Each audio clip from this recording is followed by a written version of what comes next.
That is 100% a car. Come on. Well done, buddy. You gotta loosen it up a little bit.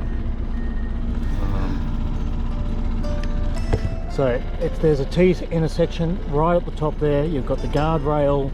It's like a scenario where the vehicle has just gone straight off the edge into the water. More for me. A couple times.